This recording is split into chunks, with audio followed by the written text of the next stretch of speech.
Hello दोस्तों, good evening. God bless you, get success in your life. आशा है कि आप सभी अच्छे हैं, खुश हैं, मस्त हैं। तो इसी प्रकार खुश रहें, मस्त रहें और आगे बढ़ते रहें। हम चर्चा कर रहे थे अपनी राजस्थान की प्राचीनतम जो सभ्यताएं हैं उनके बारे में पढ़ रहे थे। राजस्थान की प्राचीनतम सभ्यताएं हैं वो कौन से जिले में अवस्थित है इसके बारे में चर्चा कर रहे थे। पहले तो हमने क्या डिटेल से पढ़ा था कि कालीबंगा कहाँ पर है, गणेश्वर कहाँ पर है, आहड़ कहाँ पर है। और अगर मैं बात करता हूँ आहड़ के साथ, हमने एक पढ़ा था विराट सभ्यता है, जयपुर है, जो कहाँ पर है, जयपुर में है। इनके बारे में हमने डिटेल से पढ़ा था किस सभ्यता में किस किस चीज़ों से क्या है, कौन सी चीज़ हमें कहाँ से मिली है। इसके बाद के कुछ क्वेश्चन ऐसे होते हैं जो जिलों से संबंधित उठा लिए जाते हैं कि निम्न सभ्यता राजस्थान के कौन से जिले में स्थित है। तो इसके बारे में हम कल चर्चा की थी। इसके बारे में हमने देखा था लगभग 66 जो सभ्यताएं हैं उनके बारे में हमने कहे पढ़ा था। तो इसको थोड़ा सा देख लेते हैं कि कौन कौन सी हमने सभ्यताएं पढ़ी थी। तो कल हमने चर्चा की थी कि बरौर, तरखानवाली, अनूपगढ़ और क्या है, चकचौरासी है। बरौर, तरखानवाली, अनूपगढ़ और चकचौरासी सभ्यताएं हैं वो राजस्थान के कौन से जिले में स्थित है। ये हमारे गंगानगर में थी। अनूपगढ़ को हाल ही में नवीनतम जिला घोषित कर दिया गया, इसलिए क्या है तरखानवाली और ये चकचौरासी का क्षेत्र इनके अधीन में आने लगा है। अगर पूछे आर्य सभ्यता से संबंधित कौन सी थी, ठीक है, गंगानगर में आर्य सभ्यता से संबंधित कौन सी सभ्यताएं थी, आर्य सभ्यता से संबंधित सभ्यता थी वो कौन सी है, एक तो तरखानवाली है और एक चकचौरासी की जो सभ्यता है वो इनसे संबंधित थी। इसके बाद हमने चर्चा की थी सांवलिया, सोथी और क्या पुगल है। सांवलिया, सोथी और पुगल है वो हमारे राजस्थान के बीकानेर जिले में स्थित है। सांवलिया, सोथी, पुगल कहाँ पर है, बीकानेर में है। इसके बाद में हमने पढ़ा था कालीबंगा, पीलीबंगा, रंगमहल, कर्णपुरा और क्या भादरा है। ये जो अपनी सभ्यताएं हैं ये हनुमानगढ़ में स्थित है। इसके बारे में हमने देखा था। इसके बाद हमने पढ़ा था लोद्रवा, ओला, कूड़ा है। लोद्रवा, ओला और कूड़ा है। क्वेश्चन बहुत बार पूछा गया है कि लोद्रवा सभ्यता राजस्थान के किस जिले में स्थित है। तो लोद्रवा, ओला और कूड़ा ये तीन सभ्यताएं हैं, ये तीनों हमारी जैसलमेर में स्थित है। इसके बाद हमने पढ़ा था सुनारी है। सुनारी सभ्यता कहाँ की है, झुंझुनू की है। इसके बाद हमने देखा था गुरारा है, सोनगरा है, गणेश्वर है। गुरारा, सोनगरा, गणेश्वर है। गणेश्वर हमने पढ़ा था, डिटेल से पढ़ा था। ये कहाँ की सभ्यता है, सीकर की है। इसके बाद चिथवाड़ी है, नंदलालपुरा है, जोधपुरा है। चिथवाड़ी, नंदलालपुरा है, जोधपुरा है। और विराट सभ्यता ये कहाँ की है, अपने जयपुर की है। कहाँ की है, जयपुर की है। इसके बाद हमने देखा था नलियासर कहाँ पर आता है, सांबर में। सर से सांबर निकालेंगे, नलियासर सांबर में है। डडिकल अलवर में है। डडिकल कहाँ की थी, अलवर में है। बसवा दौसा में है। कोल, माहौली, स्वाई, माधोपुर में। बसवा दौसा में पढ़ा था। और अगर हम बात करते हैं कोल, माहौली, वो हमने कहाँ पढ़ा था, स्वाई, माधोपुर में पढ़ा था। इसके बाद हमने देखा था बयाना, भरतपुर, नो, भरतपुर, श्रीपंत, भरतपुर और क्या है, दर, भरतपुर है। बयाना, नो, दर और श्रीपंत जो सभ्यताएं हैं ये हमारी कहाँ की है, भरतपुर की है। कहाँ की है, हमारे भरतपुर में स्थित है। बयाना, नो, श्रीपंत और क्या है, दर है। इसके बाद हमने पढ़ा था बागोर, भीलवाड़ा है। बागोर सभ्यता भीलवाड़ा की है। ओजियाना कहाँ की है, भीलवाड़ा है। बागोर भीलवाड़ा है। सबसे पहले पशुओं के बारे में जानकारी हमें जिस सभ्यता से मिलती है वो कौन सी आती है, बागोर सभ्यता है। सबसे प्राचीनतम पशुपालन के बारे में जानकारी देती है वो सभ्यता कौन सी है, बागोर है, जो कहाँ पाई जाती है, भीलवाड़ा में है। तो बागोर भीलवाड़ा है, ओजियाना भीलवाड़ा है। इसके बाद में हमने पढ़ा था दर्रा है, आलनिया है, टिपटिया है। दर्रा, आलनिया, टिपटिया राजस्थान के कोटा जिले में स्थित सभ्यताएं हैं। कहाँ की है, दर्रा, आलनिया और टिपटिया कहाँ की है, कोटा की है। इसके बाद हमने देखा था गड़दड़ा है, नैनवा और कौन सा, इंद्रगढ़ है। गड़दड़ा, नैनवा, इंद्रगढ़ है। ये जो हमारी सभ्यता है बूंदी की है। कहाँ की, बूंदी की है। इसके बाद हमने चर्चा की थी रेड मालव नगर है। रेड मालव नगर है, ये कहाँ की है, टोंक की है। नगर अलग है, नगरी अलग है। तो रेड मालव और नगर सभ्यताएं हैं, टोंक में अवस्थित है। इसके बाद आहड़ उदयपुर में पड़ा था। आहड़ कहाँ है, उदयपुर में पड़ा था हमने। इसी के साथ हमने पढ़ा था बालाथल है, इसवाल है, झड़ोल है। आहड़, बालाथल, इसवाल और झाड़ोल जो सभ्यताएं हैं ये हमारी उदयपुर की सभ्यताएं हैं। इसके बाद हमने देखा था एक आता है गिलुंड है। गिलुंड कहाँ पर स्थित है, राजसमंद में है। गिलुंड कहाँ पर है, राजसमंद में है। इसके बाद हमने चर्चा की थी नगरी है, नदी की घाटी है, सीवी है, पिंड पांडलिया है। नगरी है, ठीक है, और नदी की घाटी है। नगरी है, नदी की घाटी है, माध्यमिका है, सीवी है और पिंड पांडलिया है। ये हमारी सभ्यताएं चित्तौड़गढ़ में स्थित है। कहाँ पर है, चित्तौड़गढ़ में है। इसके बाद हम जैसे ही आगे बढ़ते हैं तो एलाना है, कौन सी आती है, एलाना जो सभ्यता है, एलाना और भीनवाल है। एलाना और भीनवाल जो सभ्यता है वो कहाँ की है, जालोर की है। इसी के साथ आता है नाडोल है। नाडोल कहाँ पर है, नाडोर पाली में है। बुड्ढा पुष्कर कहाँ की सभ्यता पड़ी थी? बुड्ढा पुष्कर आता है अजमेर में है। बुड्ढा पुष्कर कहाँ पर आता है? अजमेर में है। इसके बाद हमने पढ़ा था बिलाड़ा जोधपुर है। बिलाड़ा कहाँ का है? जोधपुर में है। उमेदनगर जोधपुर में है। मंडोर जोधपुर में है। और तिलवाड़ा की हमने चर्चा की, तो तिलवाड़ा कौन सा आता है? बाढ़। तिलवाड़ा कहाँ पर आएगा? बाढ़ में है। बिलाड़ा कहाँ पर आएगा? जोधपुर में जाएगा। मंडोर और उमेदनगर इसी के साथ हमने पढ़ा था, ये भी कहाँ के हैं? जोधपुर के अवस्थित है। इसके बाद में है डीडवाना है, जायल है, कुड़ी है और खुराड़ा है। डीडवाना, जायल, कुड़ी और क्या है? खुराड़ा है। ये सभ्यताएं हमारे कहाँ की स्थित है? डीडवाना कहाँ का अवस्थित क्षेत्र है? नागौर का है। तो इसे सारी सभ्यताएं डीडवाना, नागौर है, कुड़ी है, खुराड़ा कहाँ की है? नागौर की है। चंद्रावती है, चंद्रावती सिरोही में स्थित है। चंद्रावती सभ्यता कहाँ पर है? सिरोही में है। अगर आगे पूछेगा तो माउंट आबू में। कहाँ की है? चंद्रावती, सिरोही और कौन सा आता है? माउंट आबू में स्थित है। सिरोही ना देकर अगर ऑप्शन में देगा माउंट आबू, तो माउंट आबू पर जाएंगे। इसके बाद में आता है कोटड़ा है। कोटड़ा कहाँ की? झालावाड़ की। कोटड़ा कहाँ की है? झालावाड़ की। तो इस प्रकार हमने लगभग 66 जो सभ्यताएं हैं उनके बारे में पढ़ा था। आज हम इनमें आगे चर्चा करेंगे कि इन सभ्यताओं में कौन कौन सी सभ्यता है वो क्या है? विशेष है। कौन कौन सी सभ्यता है जहां से क्वेश्चन बनते हैं। इनके अलावा क्या डिटेल से पूछ लिया जाए कि निम्न में से किस सभ्यता से हमें किस चीज के प्रमाण मिले हैं? किस सभ्यता से किस चीज के प्रमाण मिले हैं? वैसे तो थोड़ी थोड़ी चीजों सभी से मिले, लेकिन कुछ सभ्यताएं विशेष हैं जहां से क्वेश्चन उठते हैं, लगातार आते रहते हैं। तो हम उनके बारे में चर्चा करेंगे। तो पहली बात करते हैं कर्णपुरा है। पहली कौन सी है? पहली सभ्यता की बात करते हैं कर्णपुरा है। ये हमारा राजस्थान का मैप है।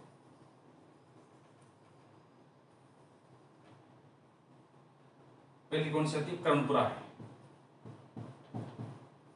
कर्णपुरा है। कर्णपुरा हमने कहाँ पढ़ा था? हमने अगर हनुमानगढ़ की चर्चा की तो वहां पढ़ा था कर्णपुरा है। तो वहां पर कालीबंगा है, पीलीबंगा है, रंगमहल है, बहादुरा है और कर्णपुरा पढ़ा था। तो इस कर्णपुरा की अगर बात करते हैं तो इस कर्णपुरा से हाल में हड़प्पा कालीन अवशेष मिले। यहाँ की विशेषता क्या है? हाल ही में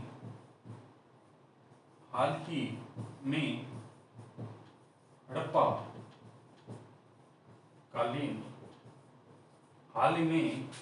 कालीन अवशेष मिले।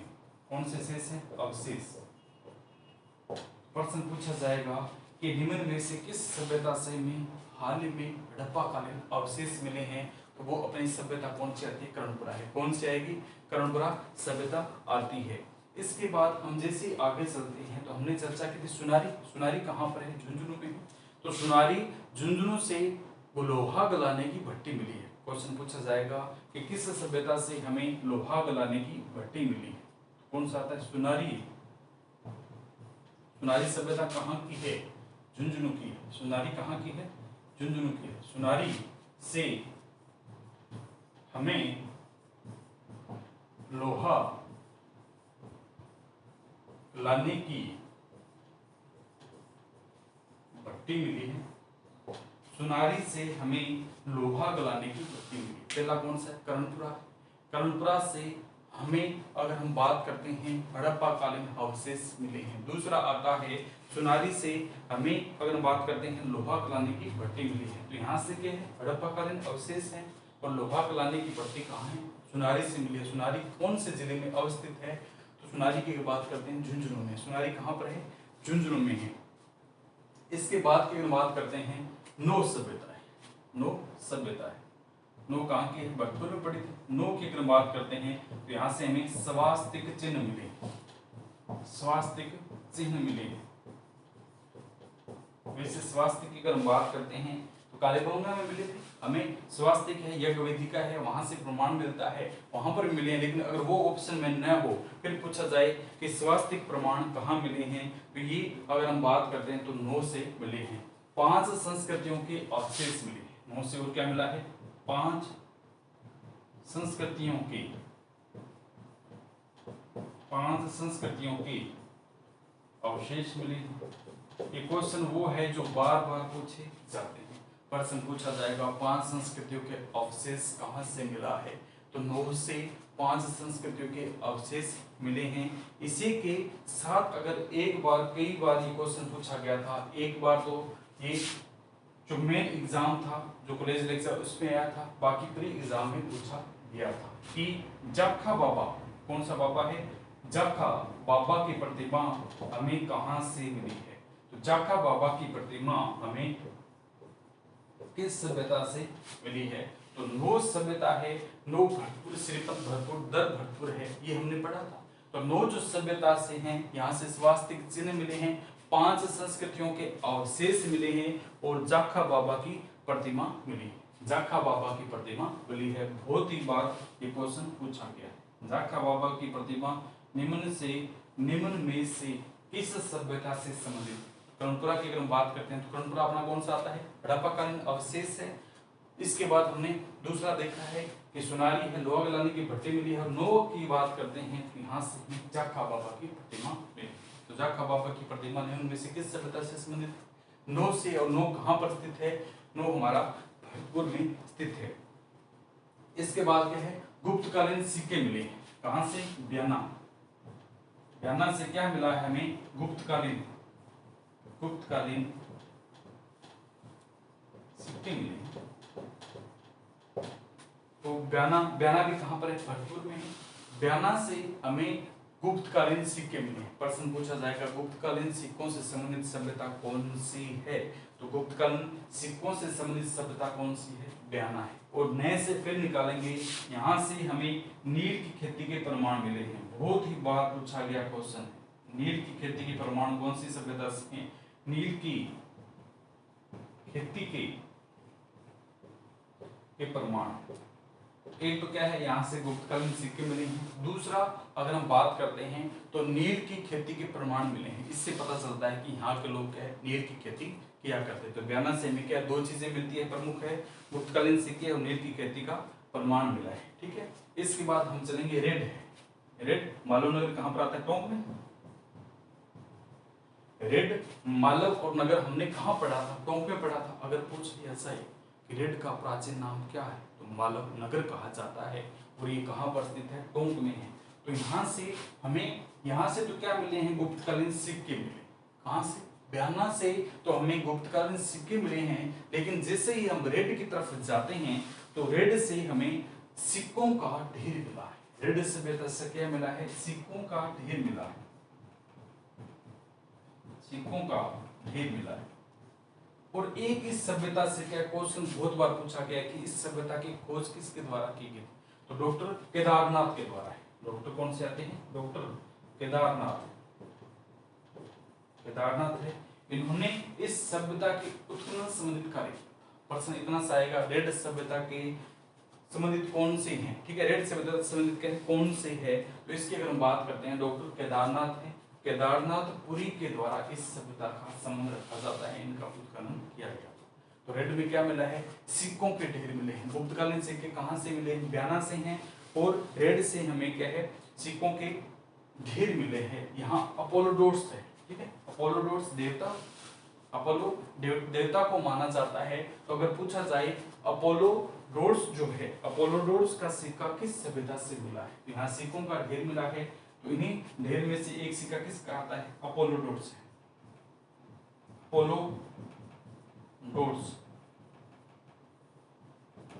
अपोलोडोर्स का सिक्का राजस्थान की जो रेड सभ्यता है वहां से मिला है। और ये हमारी रेड सभ्यता कहाँ पर स्थित है, रेड मालव नगर सभ्यताएं जो है ये कहाँ की स्थित है, ये हमारी टोंक में है। ये कहाँ की है, टोंक में है। इसे राजस्थान की टाटा नगरी कहा जाता है, राजस्थान की टाटा नगरी। तो रेड सभ्यता को राजस्थान की टाटा नगरी कहा जाता है। यहाँ से हमें सिक्कों के ढेर मिले, यहाँ से क्या मिला है, सिक्कों के ढेर मिले हैं। और अपोलोडोर्स का सिक्का भी हमें यहाँ से मिला है। तो ये भी बहुत बार आया क्वेश्चन है कि अपोलोडोर्स का सिक्का किस सभ्यता से है, और टाटा नगरी से भी पूछा जाता है। तो रेड सभ्यता से सिक्कों के ढेर मिले हैं। गुप्तकालीन सिक्के हमें ब्याना से मिले हैं। अगर पूछा जाएगा कि राजस्थान की टाटा नगरी कौन सी है, तो हमारी रेड राजस्थान की टाटा नगरी है। इसके बाद में आता है नेनवा सभ्यता। नेनवा सभ्यता से हमें महिषासुरमर्दिनी की मूर्ति भी मिली है। महिषासुरमर्दिनी की मूर्ति मिली है। प्रश्न पूछ लिया जाए महिषासुरमर्दिनी की मूर्ति है, पहले एक मूर्ति हुआ करती महिषासुर है, उनकी मूर्ति किस सभ्यता से देखने को मिली है? तो अगर हम बात करते हैं नेनवा है, नेनवा से महिषासुरमर्दिनी की मूर्ति मिली है। तो नेनवा हमने पढ़ा था, नेनवा है इंद्रगढ़, ये कहाँ की? बूंदी की। नेनवा इंद्रगढ़ ये कहाँ का है? बूंदी के है। तो नेनवा से हमें महिषासुरमर्दिनी की क्या है? मूर्ति मिली है, महिषासुरमर्दिनी की मूर्ति मिली है। इसके बाद अगर हम चर्चा करते हैं, गढ़दा है, नेनवा है, इंद्रगढ़ और बूंदी है। गढ़दा, गढ़दा अपनी सभ्यता से यहाँ से क्या है? उड़ते हुए पक्षी प्रमाण मिले, उड़ते हुए पक्षी, उड़ते हुए पक्षी के प्रमाण मिले हैं और रोक पेंटिंग है, रोक पेंटिंग है, उड़ते हुए पक्षी के प्रमाण हैं और इसी के साथ रोक पेंटिंग जो प्रमाण है कौन सी सभ्यता से मिले हैं? गढ़दा है, गढ़दा है, नेनवा है, ये कहाँ की है? इंद्रगढ़ है, बूंदी की है। तो यहाँ से ये क्या है? एक तो क्या है? उड़ते हुए पक्षी के प्रमाण मिले हैं, एक हमें यहाँ से रोक पेंटिंग मिली, रोक पेंटिंग मिली है, जिसे क्या कहा जाता है? सेल चित्र, जिसे किस नाम से जानते हैं? सेल चित्र। यानी इस सभ्यता से हमें पत्थरों पर जो चित्र है अंकुरित है वो मिले हैं। तो गढ़दा से हमें सेल चित्र है, रोक पेंटिंग मिली है, इसी के साथ क्या है? उड़ते हुए पक्षियों के प्रमाण, कौन से हैं? उड़ते हुए पक्षियों के प्रमाण हैं वो मिले हैं। इसके बाद आता है कर्णपुरा है, कौन सी आती है? कर्णपुरा है, वो हमने देख ली थी, हाल ही में हड़प्पाकालीन अवशेष, ठीक है। इसके बाद कौन सी आती है? कर्णपुरा पढ़ेंगे, हाल ही में हड़प्पाकालीन अवशेष मिले हैं। दूसरा, सुनारी झुंझुनू में हाल ही में हमें लोहा गलाने की भट्टी मिली है। 9 स्वास्तिक चिन्ह, 5 संस्कृत अवशेष मिले हैं, जाखा बाबा की प्रतिमा मिली है। इसके बाद बयाना है, गुप्तकालीन सिक्के मिले हैं यहाँ से। और हमें क्या? नील की खेती के प्रमाण कौन सी सभ्यता से? बयाना है, जो कहाँ के? भटपुर की सभ्यता है। इसके बाद हम चलेंगे रेड है, रेड मालवनगर टोंक की सभ्यता है, इसे सिक्कों का ढेर की सभ्यता भी कहा जाता है। डॉक्टर केदारनाथ पुरी ने इस सभ्यता का उत्खनन किया था। इसके बाद इसे राजस्थान की टाटा नगरी भी कहा जाता है। अपोलोडोरस देवता का जो सिक्का है वो यहाँ से प्राप्त हुआ है। नेनवा महिषासुरमर्दिनी की मूर्ति मिली है। इसके बाद हमने पढ़ा है कि गढ़दा है, उड़ते हुए पक्षी है, सेल चित्र है और रोक पेंटिंग मिली है। कौन सी है? उड़ते हुए पक्षी है, सेल चित्र, रोक पेंटिंग मिली है। इसके बाद हमने पढ़ा था सोंती है, सोंती, सांवलिया, सोंती और पुगल हमने कहाँ पढ़ा था? बीकानेर में है। तो सोंती को कालीबंगा प्रथम कहते हैं, कालीबंगा प्रथम के नाम से जाना जाता है। ये भी प्रश्न बहुत बार रिपीट होता था पहले कि सोंती को कालीबंगा प्रथम के नाम से जाना जाता है। सांवलिया, सोंती और पुगल वैसे तो बीकानेर में आते हैं, लेकिन इसे कालीबंगा प्रथम के नाम से जाना जाता है। सोंती को कालीबंगा प्रथम के नाम से जाना जाता है। एक आता है कुराड़ा, तहसील परबतसर, नागौर है। एक क्षेत्र कौन सा आता है? कुराड़ा है, तहसील परबतसर है, कहाँ का है? नागौर है। यहाँ के धातु ही धातु के औजार मिले से धातु नगरी कहा जाता है। क्षेत्र कौन सा है? कुराड़ा है, कुराड़ा तहसील परबतसर है, तहसील परबतसर, नागौर है। यहाँ से उत्खनन में धातु के औजार मिले हैं, धातु के औजार है, इसलिए इसे धातु नगरी कहा जाता है, धातु नगरी कहते हैं। कुराड़ा तहसील परबतसर है, नागौर है। यहाँ से हमें क्या है? लगातार धातु ही धातु के औजार मिले हैं, इसलिए इस सभ्यता को धातु नगरी के नाम से जाना जाता है। इसके बाद एक आता है लोद्रवा है, लोद्रवा, ओला और कूड़ा है। लोद्रवा, ओला और कूड़ा कहाँ का है? जैसलमेर में है। अब लोद्रवा जो सभ्यता है उसकी नदी पूछते हैं, बहुत बार क्वेश्चन पूछा गया है कि लोद्रवा किस नदी के किनारे बसा हुआ है? तो लोद्रवा जो है सरस्वती नदी, लोद्रवा कहाँ का है? जैसलमेर में। लोद्रवा कहाँ पर है? जैसलमेर में। नदी कौन सी है? सरस्वती है, सरस्वती है। तो लोद्रवा सभ्यता जैसलमेर में है और ये हमारी सरस्वती नदी के मुहाने पर बसा हुआ है। तो लोद्रवा सरस्वती नदी के मुहाने पर क्या है? बसा हुआ है। ये किस प्रकार का स्थल है? ये हमारा हड़प्पा कालीन स्थल है। कौन सा है? हड़प्पा कालीन। क्यों हड़प्पा कालीन है? क्योंकि हमने पढ़ा था कि जो स्थल के 3 स्तर बताए थे। हड़प्पा कितने हैं? 3 हैं। प्राग हड़प्पा, हड़प्पा समकालीन और क्या? पश्च हड़प्पा है। प्राग हड़प्पा है, हड़प्पा समकालीन है और कौन सी आती है, बस हड़प्पा है। इस सभ्यता की हम बात करते हैं, जैसलमेर है, लोथरवा सभ्यता है, हड़प्पा कालीन है, यानी हड़प्पा सभ्यता थी उसके आसपास की सभ्यता है। तो ये सभ्यता कौन सी आती है, हड़प्पा काल में। सभ्यताओं के क्वेश्चन फिर बनते हैं, कौन सी नवीनतम सभ्यता है, नवीनीकरण सभ्यता है, प्राग हड़प्पा सभ्यता है, ताम्र सभ्यता है, या लोह युगीन सभ्यता है। तो ये सभ्यता अपनी कौन सी आती है, हड़प्पा कालीन सभ्यता है। इसके बाद आता है एक तिलवाड़ा है। तिलवाड़ा हमने कहाँ पढ़ा था, बाड़मेर में। तिलवाड़ा हमने कहाँ पढ़ा था, बाड़मेर में। तो तिलवाड़ा बाड़मेर में, तिलवाड़ा हमने बाड़मेर पढ़ा था। बाड़मेर की सभ्यता है, ये एक नदी आती है लूणी, तो लूणी नदी के मुहाने पर बसी हुई सभ्यता कौन सी है, तिलवाड़ा सभ्यता है। लूणी नदी के किनारे क्या है, बसी हुई है, कौन सी सभ्यता है, तिलवाड़ा है। अब इस सभ्यता में पूछेंगे कि ये किस प्रकार की सभ्यता है, ऐतिहासिक है, प्राग ऐतिहासिक है, या आदि ऐतिहासिक काल है। तो प्राग ऐतिहासिक काल है। ऐतिहासिक काल तो जो अपने सामने चल रहा है, प्राग जो बीत गया है और आधे है, ठीक है, आने वाला है। तो इसमें क्या है, ये तिलवाड़ा बाड़मेर में लूणी नदी किनारे है और एक सभ्यता किस प्रकार की, प्राग ऐतिहासिक है, प्राग ऐतिहासिक। तो कौन सा है, हड़प्पा कालीन सभ्यता है। इसकी अगर हम बात करते हैं तो ये हमारी सभ्यता किस प्रकार की, प्राग ऐतिहासिक सभ्यता है। कौन सी आती है, तिलवाड़ा है, बाड़मेर के अंदर है और लूणी नदी के मुहाने पर सदी है, ठीक है, लूणी नदी के मुहाने पर अवस्थित है। एक आता है बागोर है, बागोर सभ्यता है। तो बागोर हमने कहां पर पढ़ा था, भीलवाड़ा में। बागोर सभ्यता हमने कौन सी जो क्षेत्र है उसमें पढ़ा था, तो बागोर भीलवाड़ा में पढ़ा। यहाँ सबसे प्राचीनतम पशुओं के बारे में पालने की जानकारी कहाँ से मिलती है, बागोर से मिलती है। तो इस बागोर की अगर हम बात करते हैं तो नदी कौन सी आती है, कोठारी है। ये नदियां, कुछ नदियां ऐसी है जिनसे क्वेश्चन पूछे जाते हैं, ठीक है। तो बागोर है, भीलवाड़ा में अवस्थित है और यह हमारी कोठारी नदी के मुहाने पर बसा हुआ है। बागोर भीलवाड़ा है, कौन सी है, कोठारी नदी के किनारे क्या है, बसा हुआ है। इसके बारे की बात करते हैं तो राजस्थान का सबसे प्राचीनतम स्थल है। कोठारी नदी की अगर बात करते हैं तो बागोर सभ्यता है, राजस्थान का सबसे प्राचीनतम स्थल है। प्रथम बार पशुपालन की जानकारी मिलती है, यहाँ से प्रथम बार पशुपालन की जानकारी मिलती है। आदिम संग्रहालय है, आदिम संस्कृति का संग्रहालय, यानी प्राचीन जो आदिमानव थे उनसे संबंधित जो संस्कृति है उनका संग्रहालय कहाँ पर स्थित है, बागोर में स्थित है। कहाँ पर है, बागोर में। इसके बाद अगर देखते हैं बागोर जो भीलवाड़ा का क्षेत्र है वहां से हमें अधिकतम जो उपकरण है वो किससे मिलकर बने हैं, पत्थर से मिले।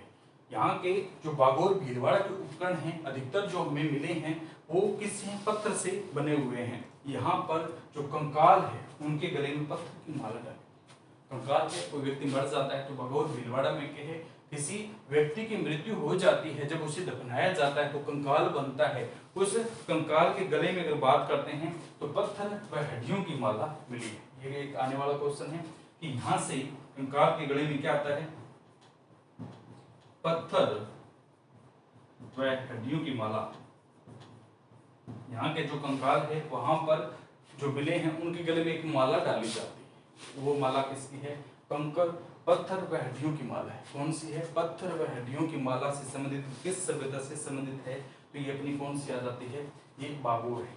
इसके बाद हम देखते हैं रंगमहल। रंगमहल कहाँ की, रंगमहल जो सभ्यता है वो कहाँ पर अवस्थित है, हनुमानगढ़ में है। इसका एक क्वेश्चन पूछा जाता है कि इस सभ्यता का जो नेतृत्व करने वाले वो कौन से थे। इस सभ्यता थी उसकी खोज करने के लिए एक समिति बनाई थी, गठन किया गया था, उसके नेतृत्व करता कौन से, तो हन्नारीड है। कौन से आते हैं, हन्नारीड है। रंगमहल है, रंगमहल है।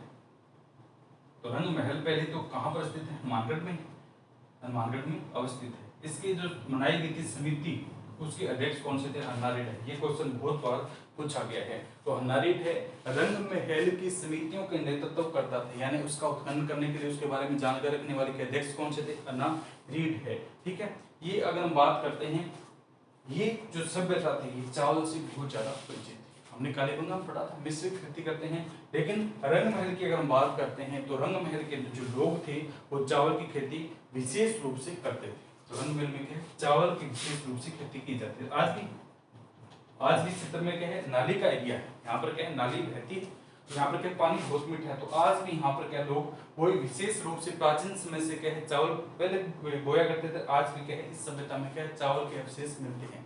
कभी इस क्षेत्र में जब जाएंगे तो देखेंगे तो यहाँ क्या क्षेत्र है वो पूरा पानी से भरा रहता है और उसके अंदर क्या चावल उगाए जाते हैं, चावल की खेती की जाती है। तो रंग महल में क्या है, हन्नारेड के नेतृत्व में क्या इसका उत्खनन किया गया था। ये हमारी कहाँ पर आती है, हनुमानगढ़ में आती है। इसके बाद क्या है, एक रह जाती है गिलुंड सभ्यता। गिलुंड सभ्यता है वो कहाँ की थी, राजसमंद में। गिलुंड सभ्यता हमने पढ़ी थी कहाँ की है, राजसमंद की है। तो ये कुछ छोटे-मोटे पॉइंट है जहां से क्वेश्चन डायरेक्टली पूछे जाते हैं। वैसे तो क्या है वो बड़ी सभ्यताएं कितनी है, 4 है, वहां से ज्यादा क्वेश्चन बनते हैं। लेकिन किसी सिलेबस में ये छोटी मोटी सभ्यताएं दे दी जाए तो यहाँ से क्या डायरेक्ट आपसे या तो उस सभ्यता का स्थान पूछेगा या उस सभ्यता में कुछ विशेष है तो उसके बारे में पूछेंगे। ठीक है, तो इसके बारे में क्या है, गिलुंड है। गिलुंड अपनी सभ्यता कहाँ की है, राजसमंद की। गिलुंड सभ्यता कहाँ की है, राजसमंद। राजसमंद है तो गिलुंड सभ्यता पहला तो पॉइंट पूछा जाएगा कि किस जिले में अवस्थित है। तो गिलुंड अपने कहां पर है, राजसमंद में स्थित है। यह जो राजसमंद में है तो यहाँ नदी कौन सी आती है, बनास। ठीक है, नदी पूछेगा तो कौन सी आती है, बनास नदी। गिलुंड सभ्यता राजसमंद में है, बनास नदी है। और यह सभ्यता हमने देखा था ताम्र युगीन, कौन सी है, ताम्र युगीन सभ्यता है। गिलुंड राजसमंद की सभ्यता की बात करते हैं तो बनास नदी की और किस प्रकार की है, ताम्र युगीन, क्योंकि आहड़ के आसपास का क्षेत्र है, आहड़ के आसपास का क्षेत्र है तो ये भी किस प्रकार की है, ताम्र युगीन सभ्यता है। ठीक है, इसी के साथ एक पड़ता है भगवानपुरा। गिलुंड इसी के साथ एक क्षेत्र पड़ता है भगवानपुरा है। अगर पूछा जाए गिलुंड व भगवानपुरा है, गिलुंड व भगवानपुरा है वो कौन सी सभ्यता से संबंधित है, तो ये हमारी कौन सी राजसमंद में है, बनास नदी है। इसी के आसपास हमने क्या है, एक आड़ सभ्यता पढ़ी, आड़ नदी किनारे बनास में बाद में मिल जाती है। तो यह गिलुंड और एक कौन से आते हैं, भगवानपुरा है। गिलुंड व भगवानपुरा सभ्यता है आहड़ से संबंधित है। प्रश्न पूछा जाएगा कि निम्न में से कौन सी ऐसी सभ्यताएं हैं जो आहड़ से संबंध रखती है। तो एक कौन सी आती है, गिलुंड आती है, दूसरे इसके साथ आती है भगवानपुरा है, वो हमारी आहड़ सभ्यता से क्या संबंध रखती है, किसी है, आहड़ सभ्यता से संबंध रखती है। और ये अगर हम बात करते हैं किस प्रकार के, नवपाषाण काल है, नवपाषाणिक संस्कृति संबंधित है, क्योंकि इसमें पुराना कुछ नहीं है, बनास नदी है, तो आहड़ है, आहड़ की अगर बात करते हैं तो इसी के समकालीन, इसलिए क्या है, नवपाषाणिक संस्कृति है। पूछा जाएगा कि जो अगर गिलुंड सभ्यता है किस प्रकार की है, तो ये क्या है, नवपाषाणिक सभ्यता है, नवपाषाणिक युग से संबंधित सभ्यता है, नवपाषाणिक युग से संबंधित क्या है, सभ्यता है। तो पहला पॉइंट कौन सा आता है, गिलुंड सभ्यता है, कहां पर है, गिलुंड की अगर बात करते हैं राजसमंद में। कौन सी नदी के किनारे है, तो ये हमारी बनास नदी है। कौन सी आती है, बनास नदी के किनारे स्थित है। भगवानपुरा और आहड़ ये इससे संबंधित है। इसके बाद आता है बालाथल। बालाथल हमने कहाँ पढ़ा था, उदयपुर में। बालाथल है, इसवाल है, झाड़ोल है, बालाथल है, इसवाल है, झाड़ोल है, ये सभ्यता कहाँ की है, अपनी उदयपुर में अवस्थित है। उदयपुर में है तो ये नदी पूछेगा तो ये कौन सी नदी आती है, अगर हम बात करते हैं बेड़च नदी, कौन सी आती है, बेड़च नदी। उदयपुर के उदय सिंह के द्वारा उदयपुर बसाया गया था, उसी के किनारे एक सभ्यता बसती है जिसका नाम क्या, आहड़ सभ्यता है, आहड़ सभ्यता है। तो इसी में एक आती है बालाथल है, ये भी कहा उदयपुर में है, नदी कौन सी आती है, बेड़च है। इसमें एक क्वेश्चन बहुत प्रकार कई प्रकार से पूछा जाता है, घुमा फिरा कर है कि निम्न में से किस सभ्यता में 11 कमरों का एक भवन मिला है। तो इस बालाथल से क्या मिला है, 11 कमरों का भवन मिला है। और यहाँ के जो आभूषण है वो किसके, कांच के बने हैं। जो यहाँ की महिलाएं हैं वो आभूषण पहनती है वो किस प्रकार के हैं, कांच से निर्मित है। कांचों के जो क्या आभूषण है वो यहाँ की महिलाएं पहनती है। इसका अगर बालाथल के उत्खनन की अगर बात करते हैं तो V.N. मिश्र है, V.N. मिश्र के द्वारा इस सभ्यता का उत्खनन किया गया। ये भी क्वेश्चन पूछा जाता है कि बालाथल जो सभ्यता है इसका उत्खनन करता कौन था, तो कौन से आते हैं, V.N. मिश्र है। बालाथल कहाँ की, उदयपुर में। नदी की पूछेगा तो कौन सी आती है, बेड़च नदी है। इसकी अगर हम बात करते हैं तो यह सभ्यता है प्राग ऐतिहासिक और ताम्र ऐतिहासिक दोनों प्रकार की। बालाथल किसकी है, प्राग प्राचीन है और ताम्र है। क्योंकि 8 से हमें ताम्र मिला है, 3 से क्या ताम्र मिलेगा, तो ये प्राग और ताम्र ऐतिहासिक काल से ही क्वेश्चन पूछा जाता है कि निम्न में से कौन सी ऐसी सभ्यता है जो प्राग और ताम्र दोनों से संबंधित रखती है। प्राग ऐतिहासिक काल से और ताम्र से युग से, तो ये कौन सी आती है, अपनी बालाथल सभ्यता है।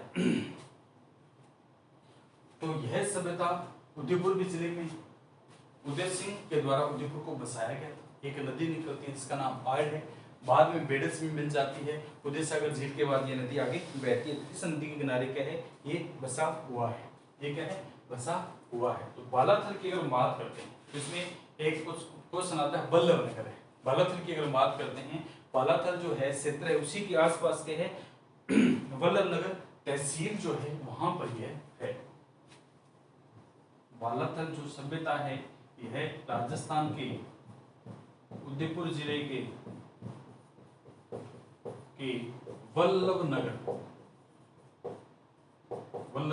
तहसील है। ये क्वेश्चन पूछा गया था कि निम्न में से उदयपुर जिले के वल्लभ नगर तहसील में कौन सी सभ्यता बसी थी, कौन सी सभ्यता रहती थी, किस सभ्यता के प्रमाण मिले हैं। तो इसकी अगर हम बात करते हैं, वल्लभ नगर तहसील से हमें बालाथल जो थी उसके प्रमाण मिले, वो कहाँ पर आती है, उदयपुर में। तो इस प्रकार का है, ये कुछ इंपॉर्टेंट पॉइंट थे जहाँ से क्या इंपॉर्टेंट पॉइंट थे जहाँ से क्या क्वेश्चन पूछे जाते हैं। तो ये हमारी सभ्यताएं कंप्लीट होती है, छोटे बड़े रूप से सभी प्रकार से ये सभ्यताएं हैं उनमें हमने क्या है पढ़ा है। जहाँ से क्या बड़े क्वेश्चन बनते थे उनमें डिटेल से पढ़ा है, और जहाँ से क्या छोटे क्वेश्चन बनते हैं उनमें क्या हमने शॉर्ट तरीके से पढ़ा है।